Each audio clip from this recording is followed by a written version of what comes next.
아멘. 오늘 본문은 모세가 극적으로 살아난 후에 성인이 되고 장성한 나이가 된 시점까지 왔습니다. 사도행전 7장 22절 23절에 보면 모세가 애굽 사람의 모든 지혜를 배워 그의 말과 하는 일들이 능하더라.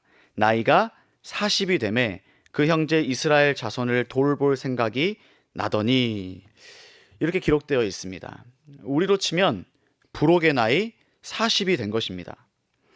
애굽에서의 생활도 한참 됐죠. 사리 분별도 잘 하고 많은 것을 익혔을 나이입니다. 경험과 힘이 있을 나이죠.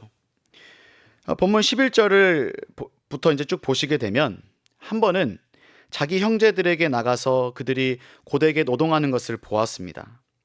이미 자기의 민족 정체성도 알았을 것이고 동족이 너무나 호되게 노역을 치르고 있는 상황을 지켜보았던 것입니다. 애굽의 상황은 이스라엘 백성들에 대한 학대가 극에 달했던 시기였습니다.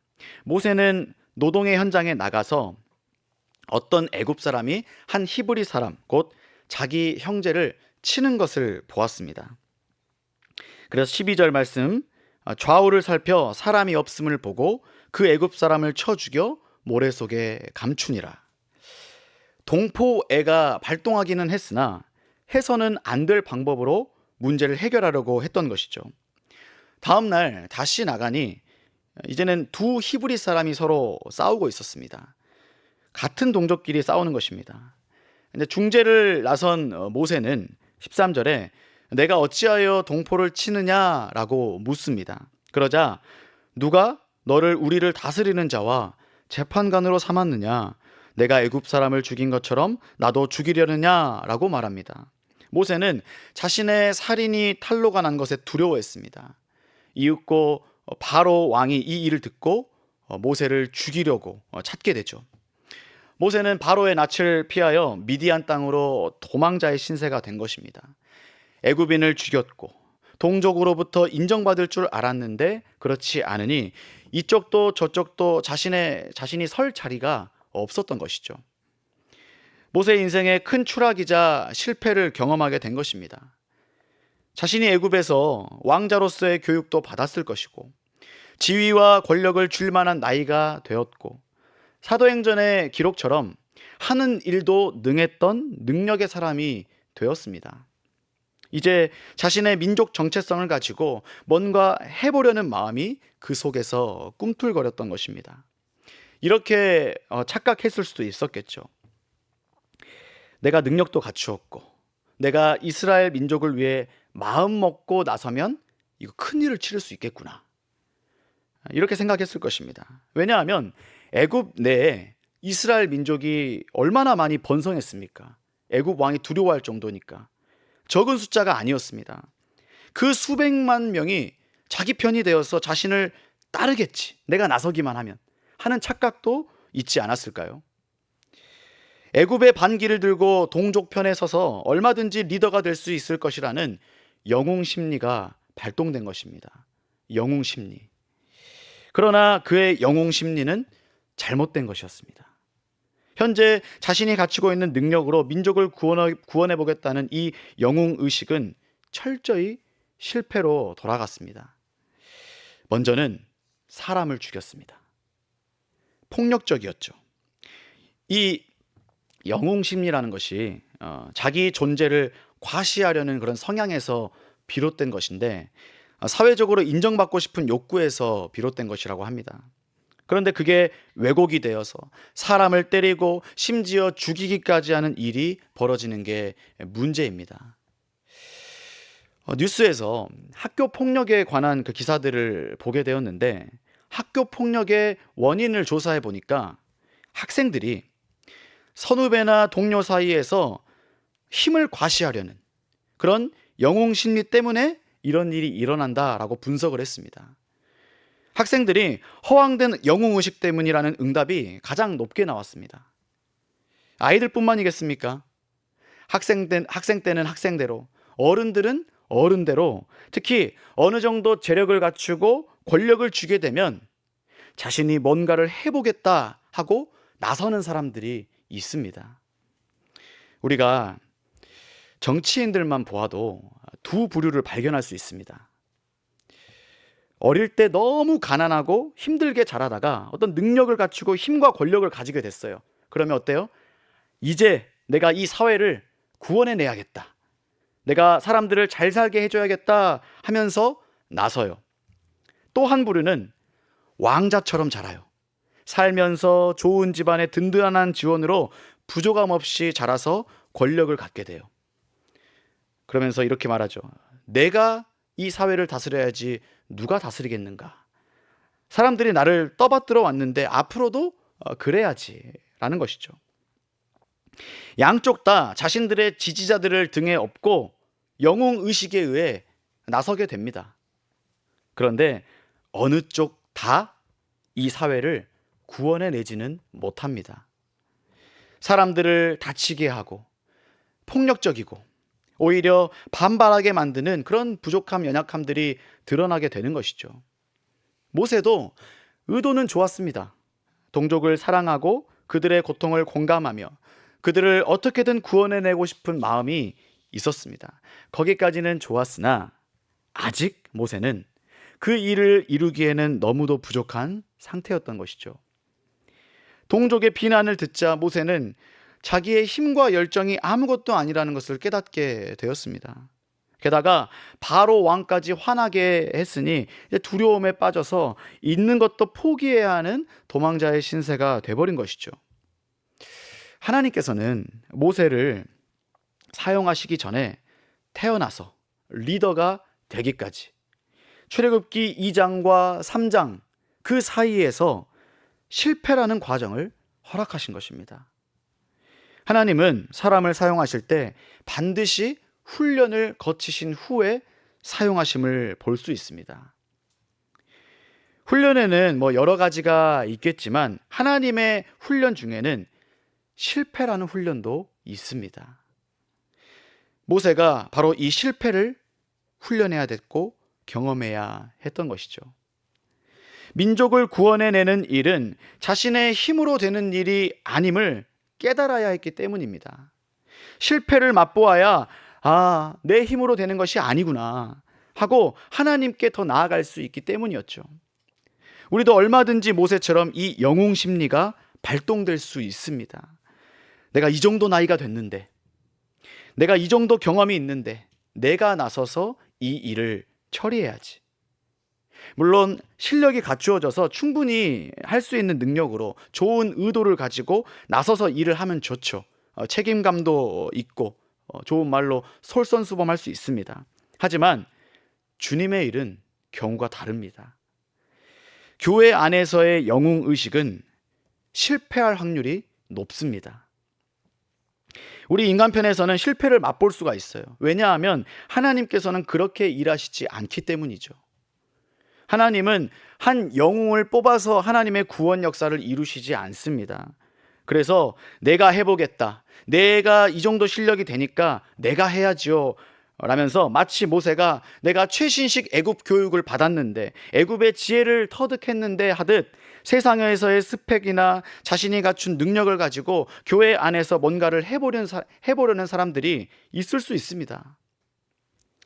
그렇게 해서 교회에 직분을 맡게 되고 어떤 일을 맡게 되면 작은 일을 해도 요란하게 하고, 물론 그런 분들은 작은 일 맡기면 그것 가지고도 시험 듭니다. 왜 나 같은 사람에게 이 정도 일밖에 안 맡겼냐고 그렇게 문제를 또 일으킵니다. 그런 기준에 의해서 사람이 세워지면 여러 사람들이 다치고 성도들이 상처받는 결과를 낳게 되는 것을 많이 보았습니다. 하나님께서는 놀랍게도 그런 분들을 그냥 그대로 두시지 않습니다. 하나님께서 다루시기로 작정하셨다면 반드시 훈련 과정을 거치게 하시는데 바로 실패를 경험하게 하신다는 것입니다. 실패라는 훈련을 허락하셔서 주님의 일은 내 힘으로 되는 것이 아니구나. 내가 이 자리에 선 것은 오직 주님의 은혜로 된 것이구나. 내가 잘나서 그런 것이 아니구나 하는 것을 깨닫게 하신다는 것입니다. 그리고 사람을 사용하실 때에도 누구나 다 실패라는 훈련 과정을 거친 후에 사람을 쓰십니다. 왜요?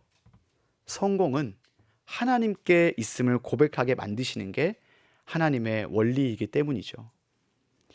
분명 이 자리에 계신 분들도 인생 살면서 자신감이 충만했던 시절이 있을 수도 있고, 내가 이 정도 능력이 있으니 이제는 뭔가 해볼만 하겠다 하는 생각을 해봤을 수도 있겠죠.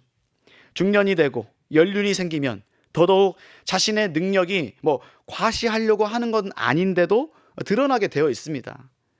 그게 좋은 도구가 될 수 있죠. 하지만 우리가 하나님께 쓰임 받기 위해서는 조금이라도 내가 중심이 되는 영웅 심리를 빨리 제거하는 게 좋습니다.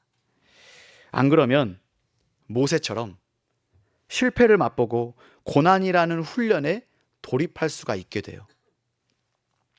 오늘 본문 11절에 보시면 11절 첫 부분에 이렇게 되어 있죠. 모세가 뭐한 후에? 모세가 장성한 후에라고 시작합니다. 그러니까 이 실패 이야기를 넣으면서 모세오경을 모세가 썼지 않습니까? 이 출애굽기에 자신의 그 부르심, 소명에 앞서 실패담을 적으면서 독자들에게 보여주는 것입니다. 왜 내가 실패하게 되었는지를. 다시 보게 되면 모세가 장성한 후에. 일단 시작은, 그 말의 시작에 모세가 주어져, 주체가 돼요. 이스라엘 민족에게 있어 최고의 지도자가 되는데, 백성들아 기억해라, 너희들이 영웅 취급하는 모세가 주체가 되어 구원 역사를 이룬 것이 아니다. 나는 장성한 후에 그 최고로 멋진 시기에 실패를 경험했다. 여기서 장성한 후에라는 뜻은 성장하다라는 뜻도 있지만 원어적으로 강력하게 되다, 높아지다 라는 의미가 있습니다. 높아지다.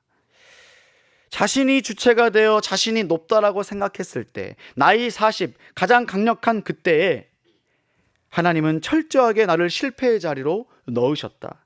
내가 내 힘으로, 내 능력으로 너희를 구해낸 것이 아니다. 출애굽을 하고 백성을 인도하는 그 모든 일에 쓰임받기 전에 하나님께서는 나를 실패하게 하셨고, 실패라는 훈련을 통해 내 모든 힘을 빼셨다. 그래서 내 힘이 아닌 하나님의 힘을 의지하게 하신 것이다 라고 고백하는 것이죠. 구원은 오직 하나님께 있음을 모세는 가르쳤습니다. 성경은 구원을 말할 때 오직 여호와께 있음을 말해줍니다. 하나님께서는 우리를 훈련시키실 때 이렇게 실패와 고난을 통해 훈련시키십니다. 이는 우리를 낮추시고 하나님의 능력만 드러나게 하기 위함입니다. 우리가 실패하고 실수했다라고 여긴다면 하나님께서 우리를 낮추는 시기라 생각하시고 이 훈련을 잘 통과해야 합니다. 우리 주님께서는 마태복음 23장 12절 말씀에 누구든지 자기를 높이는 자는 낮아지고 누구든지 자기를 낮추는 자는 높아지리라 라고 말씀하셨습니다.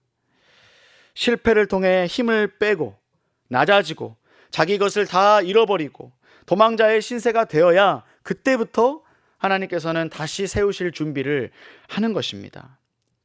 혹시 지금 내가 너무 자만하고 있지는 않는가 하면 얼른 낮추시고, 혹시 내가 실패했다라고 생각되어 나는 왜 이렇게 부족하지? 왜 이렇게 연약하지? 왜 이렇게 넘어지지? 라고 한다면 그때가 나를 사용하시려는 좋은 훈련 과정임을 믿으실 수 있기를 바랍니다. 이어서 하나님께서는 모세에게 훈련 기간과 장소를 주시는데요. 15절, 16절에 나오죠. 미디안 광야입니다. 미디안 광야. 사진 한번 보여주시겠습니까? 애굽에서 이제 미디안 광야로 이동하는데 보시면 상당히 먼 거리를 이동해 갔습니다. 얼마나 두려웠으면 직선 거리로 거의 약 600km입니다. 어느 정도냐면 우리 하늘씨앗교회에서, 신도림 하늘씨앗교회에서 광주 하늘씨앗교회까지의 거리가 약 300km입니다. 제가 내비를 검색해 봤거든요. 301km 나오더라고요. 이 거리를 왕복한 거리죠. 왕복한 거리. 잘 띄워주셨습니다. 왔다 갔다 차로 제가 몇 번 이제 왔다 갔다 해봤는데 먼 거리입니다. 여러분들도 가보신 분들은 아시죠? 차로도 쉽지 않은 거리인데 당시에는 걸어서 갔겠죠. 언제나 성경에서는 이 광야는 훈련 장소로 비유됩니다. 실제로도 광야는 척박하고 살기에 적합한 곳은 아니었습니다. 좋은 왕궁, 좋은 환경을 뒤로 한 채 동족까지도 뒤로 하고 그 긴 광야길을 걸었던 모세는 그 길을 걷는 자체가 훈련이었을 것입니다. 저는 이 모습을 상상해 보면서 얼마나 처량했을까. 대접받는 삶에서 구걸하는 삶으로, 때때마다 먹을 것, 입을 것이 풍족했던 애굽에서 당장이라도 먹을 게 없어서 죽을 것 같은 광야를 걷는 모세의 모습. 이 모습에서 하나님께서 미리 모세를 훈련시키시는 것이구나 라는 것을 볼 수가 있었습니다. 훗날 출애굽하여 이스라엘 백성들을 광야길로 인도해야 할 입장에서 미리 답사라도 하듯 먼저 경험한 것이죠. 그래서 그것을 경험하면서 모세 혼자 이곳은 철저하게 하나님만 바라볼 수밖에 없는 곳이구나, 하나님만 의지할 수밖에 없는 곳이구나 하는 것을 깨달았을 거예요. 우리도 먼저 한번 경험을 해보면 그 다음에 그 길을 갈 때에는 남들보다 수월하게 갈 수 있죠. 더 많은 것을 볼 수 있고 더 많은 것을 파악할 수 있고 더 지혜로운 판단을 내릴 수가 있죠. 이 또한 하나님께서는 모세를 출애굽의 지도자로 훈련시키는 그런 과정이었습니다. 비록 모세는 좀 고생스럽고 고난이었지만요. 우리는 언제나 나의 고난, 내가 가는 이 길이 힘겹고 어려워도 그 고난 후에는 하나님께서 그것을 반드시 도구로 쓰셔서 다른 이들을 돕는 데 사용하신다는 사실을 믿으셔야 해요. 이제 모세는 새로운 삶을 살게 됩니다. 이제 16절부터 보시면 미디안 제사장의 딸들을 만나게 되고 그때에도 도움 본능이 발동돼요. 참 돕는 자인 것 같아요. 여자들을 괴롭히는 목자들을 쫓아주게 됩니다. 이 일을 계기로 장인 르우엘을 만나게 되고 십보라와 결혼하게 되었습니다. 아내도 얻고 가정도 꾸렸습니다. 할 수 있는 일도 생겼습니다. 양을 치는 목자로 살게 된 것이죠. 이 또한 모세에게는 훈련이 되었는데요. 그 척박한 땅을 다니면서 애쓰지 않으면 먹고 살 수 없는 그런 힘든 생활을 하게 된 것입니다. 이 생활을 몇 년 했죠? 40년을 했습니다. 또 양들은 그 특징이 길을 잘 잃어버린다는 특징이 있습니다. 그러면 목자가 가서 데리고 오고 또 돌아오기를 기다려야 하는 일을 반복해야만 했어요. 이 목자의 일을 하면서 모세는 인내를 훈련한 것입니다. 인내. 하나님의 섭리 가운데 양떼를 치는 집안의 장가를 가서 목자의 일을 하면서 참고 인내하며 챙기는 일을 하나님께서 훈련시키신 것이죠. 하나님께서 왜 이 훈련을 시키셨겠습니까? 모세가 도망 나오게 된 이유를 다시 한번 생각해 보면 분노 때문이었습니다. 분노 조절 장애. 불같은 성격으로 분노를 절제하지 못해서 살인을 저지른 것이죠. 만약 그때 당시에 그 성격으로 출애굽의 지도자가 됐어 봐요.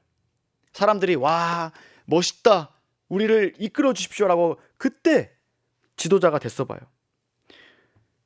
우리가 출애굽기를 보면서 백성들이 어떻습니까? 얼마나 불평불만과 원망을 했는지 아시지 않습니까?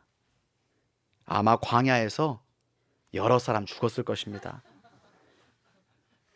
환경 때문에 죽은 게 아니라 누구 때문에요? 모세 손에 죽었을 것입니다. 애굽으로 돌아가겠다고? 가봐라! 광야에서 너 혼자 가다가 죽어봐 하면서 보냈을 것이고, 물이 없다고 불평을 해? 그래 잘됐다, 입 하나 덜자 하고 죽여버렸을 것입니다.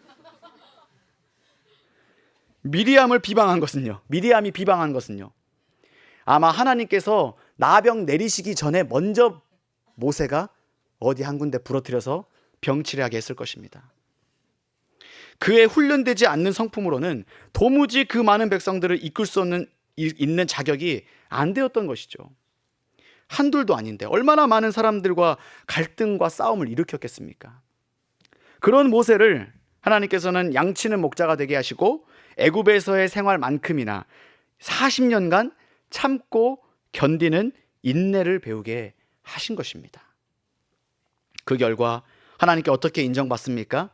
민수기 12장 3절 말씀입니다. 제가 읽어드리면 이 사람 모세는 온유함이 지면의 모든 사람보다 더하더라. 온유함. 최고의 이스라엘의 지도자가 그렇게 됩니다.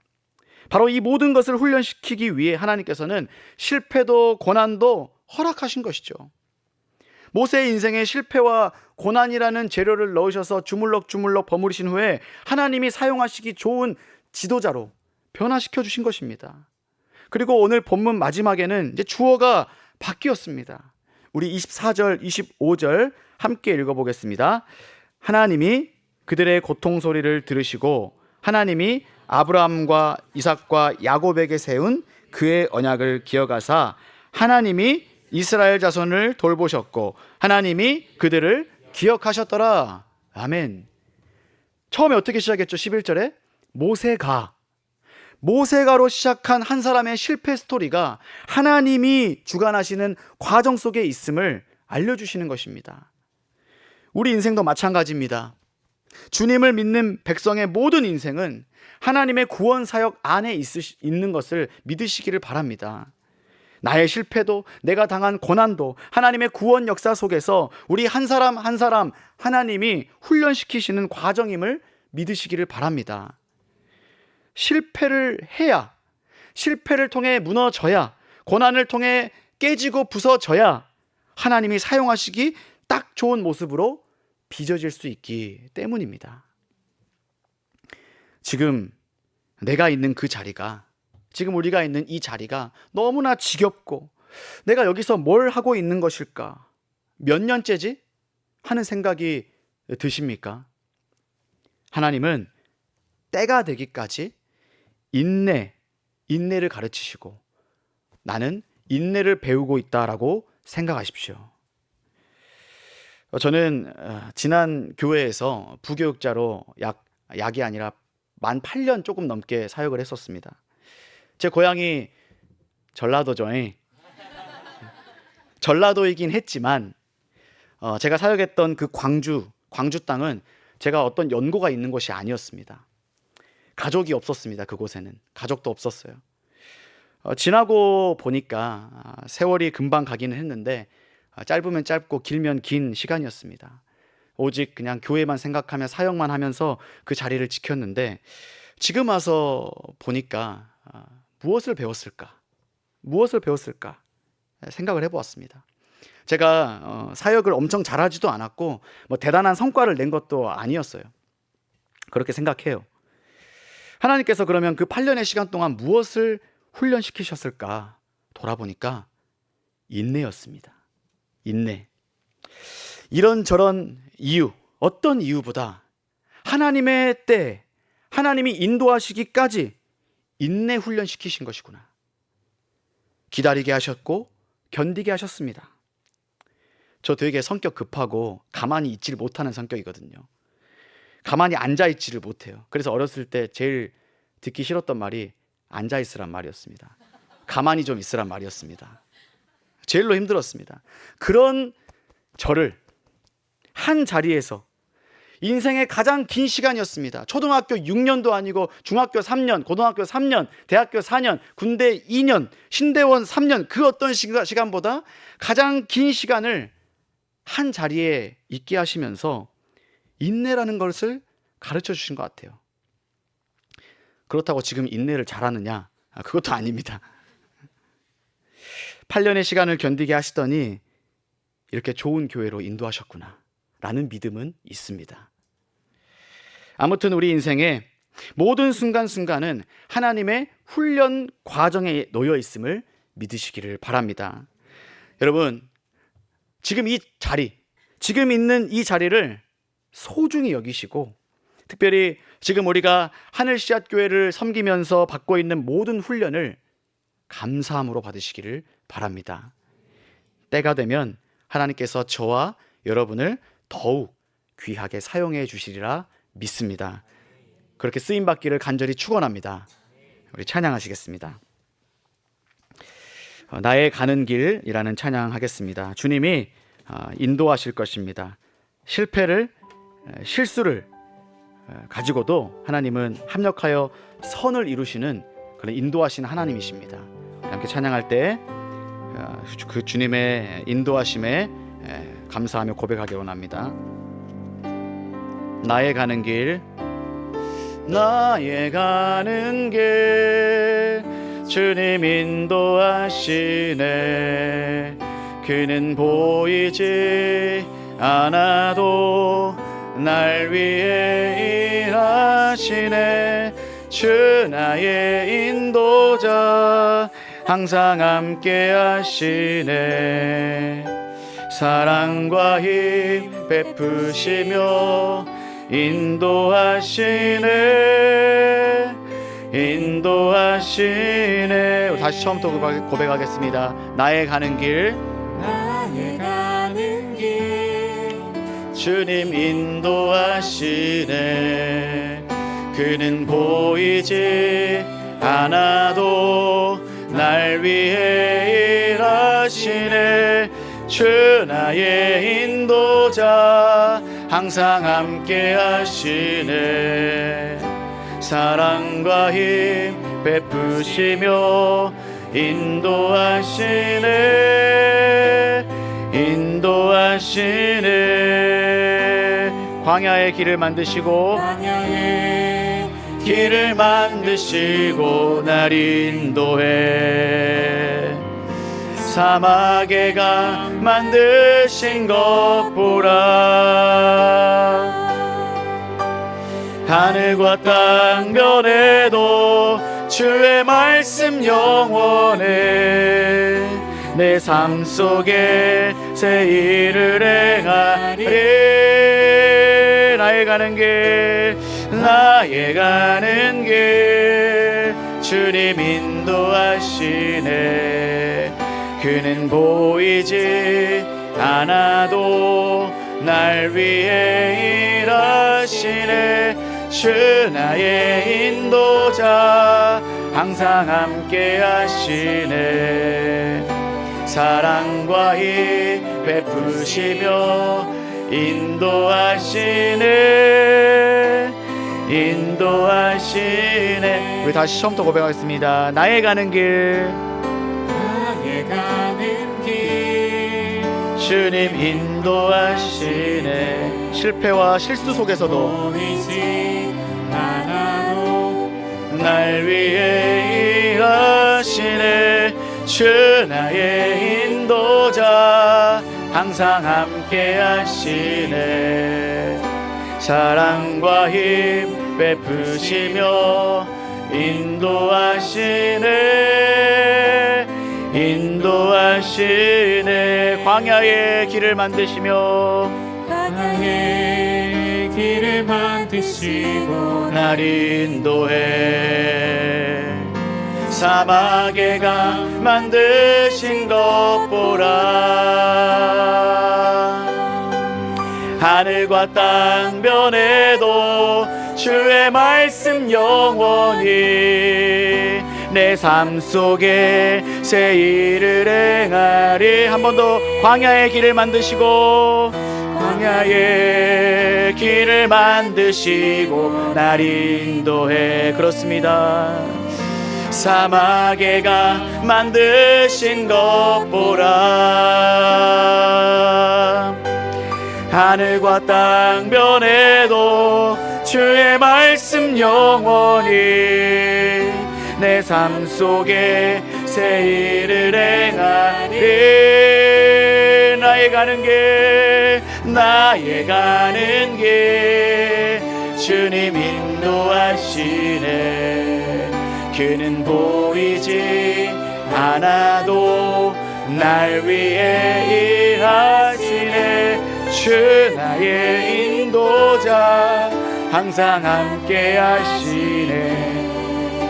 사랑과 힘 베푸시며 인도하시네.